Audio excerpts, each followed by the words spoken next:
So we've reached the semifinals of the college football playoff, which I think is a good time to go back and look at how we got here. So we've gone through now the first round of the quarterfinals of the college football playoff. And one of the big talking points after the quarterfinals was the fact that every team who earned a bye didn't win. All four teams that got to sit out and watch for a week are not moving on to the semifinals. And there have been wild talking points since then that we have had the, it's not fair. There should be, and I think part of these are valid concerns, valid questions, and other ones are just kind of stupid. The idea that because the four teams that got the bye did not move on in the college football playoff means that there needs to be changes, that there needs to be reseeding, that maybe a conference championship doesn't deserve a bye, et cetera, whatever, I think is ridiculous. Because if you look at the four games that were played by the teams that earned byes, first of all, Boise State and Arizona State from the get-go were viewed as like, hey, these teams didn't deserve a bye. They are not worthy of the advantage that they were given. You then can't turn around and say, oh, it's a bad thing to earn a bye. It's a bad thing to win your conference championship. I wouldn't want that in the future. Well, no. If you're the teams that don't deserve to be at that stage, that didn't, in the overwhelming majority of college football fans, people in the sport, observers, etc., if you say, hey, they don't deserve to be there, you then don't get to go like, oh my gosh, I can't believe they lost. How in the hell did they do this? No. That's not how this works. You don't get to have it both ways. So there's two right out of the bat. Right off the bat, two of them are thrown out the window. And this was a popular talking point with SEC fans, was like, hey, these teams don't even deserve to be in the playoff, let alone have a bye. And then when they get the bye, you're like, oh my gosh. Hey, or when they lose after they got the bye, it was like, man, it might be a bad thing to have won your conference championship. I've seen it already now that, like, well, Texas and Penn State have played an extra game, one more game than Ohio State and Notre Dame. That's not fair. Jeez, I'm criminy. Stop it. But those two teams losing, we can throw those out the window. They were big underdogs in both of those games. The fact that Arizona State pushed Texas to overtime should be viewed as like, hey, they did belong. They outperformed and outpaced what I think the expectations were from damn near everybody in the sport. So I'll throw those two right out the window. Then the SEC champ Georgia is playing a quarterback who's getting his first career start against one of, if not the best defenses still in the damn tournament. And Georgia was an underdog. They were an underdog. They did not win. They did not lose from a standpoint that they were a 14-point favorite. Notre Dame was favored to win the game.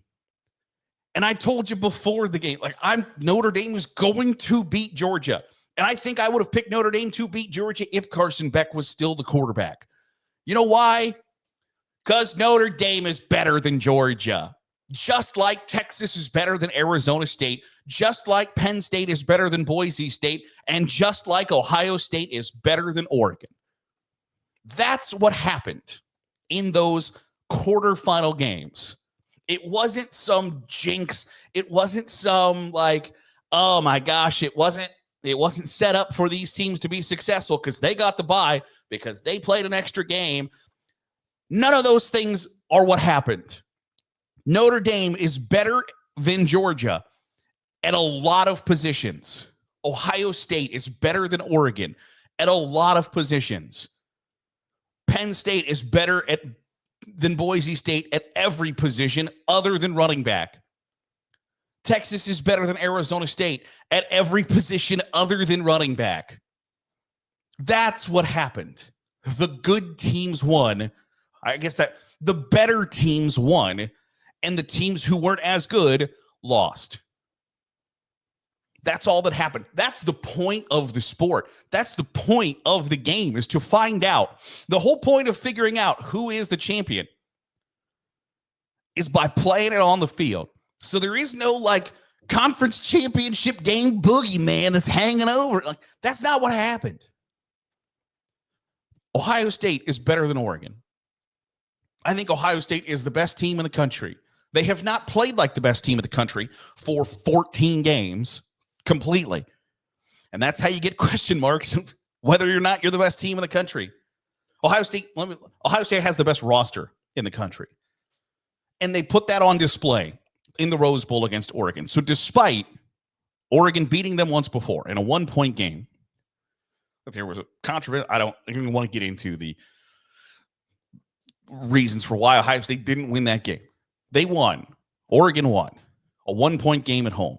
So the idea that they should be dramatic favorites or that they were the big shock, I don't think they were the big shock of the quarterfinals. I don't think there was a big shock of the quarterfinals.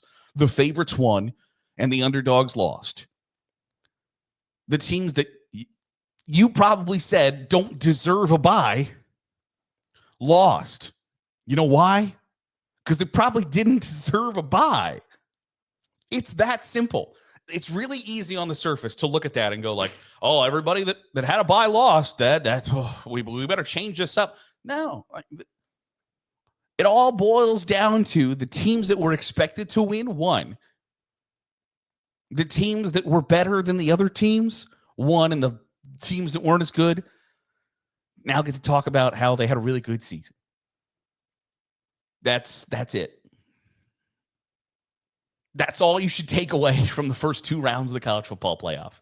I think anything more than that is a really quick jump to a conclusion that I think it's really early to start drawing gigantic conclusions from the first time we're doing this. And especially in a year where this is as close to 2007, where you had like South Florida and Rutgers in the top 5 in November, as you're going to get. This was a wild, crazy, wacky college football season. It was. There was not a whole lot normal about it. Because I would bet you, I would have bet you 10 times out of 10. 9 times out of 10 now, because we've now seen, Cincinnati make college football playoff, Boise State get a bye, that the group of 5 conference champion that is in the college football playoff, I'll bet you 9 times out of 10. We come back and look at this at 2034, if it's still a 12-team playoff, that Boise State might be the only group of 5 champion that gets a bye in the college football playoff the way it's constructed right now. It's just not likely to happen over and over and over again. So that makes things different, weird, and wacky. If Clemson was in the top 4, if Clemson got a bye, that means either Boise State or Arizona State doesn't get a bye. And you don't look at this as like, well, because Clemson, for the last 15 years or so, has been a blue blood of the sport. You don't look at that and go like, what the hell are we doing? Arizona State and Boise State are getting a bye. You're not doing that. It's just the way the cookie crumbled in the first year. And I think to try to make like some ridiculous determination of the future of the sport and it's the bastardization of, shut up. Just shut up. Things are crazy in 2024 in college football. That should be fun instead of like the genesis for everybody bitching about something. The teams that were better won. So now you have 4 teams. I would contend the best 4 teams in the college football playoff semifinals playing each other. That means 2 really good teams are going to play for the national championship. And when that's what your expectation should be, your expectation should be the best teams are playing for the national championship. Not the 4 most exclusive teams, not the 4 best brands, not the 4 teams who lost at the right time or the team that won this or that. It should be the best teams. And that's what we've got.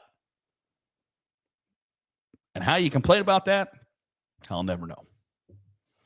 That'll do it for today's episode of the Daily Huddle. Appreciate you making us a part of your day, however it is, wherever it is you're doing so. If you're watching on YouTube, hit the subscribe button. Make sure you're getting all the great college football content we're pumping out. If you're listening on the podcast feed, drop a 5-star review. It goes a long way in helping out the channel. I'll see you tomorrow for another episode of the Daily Huddle.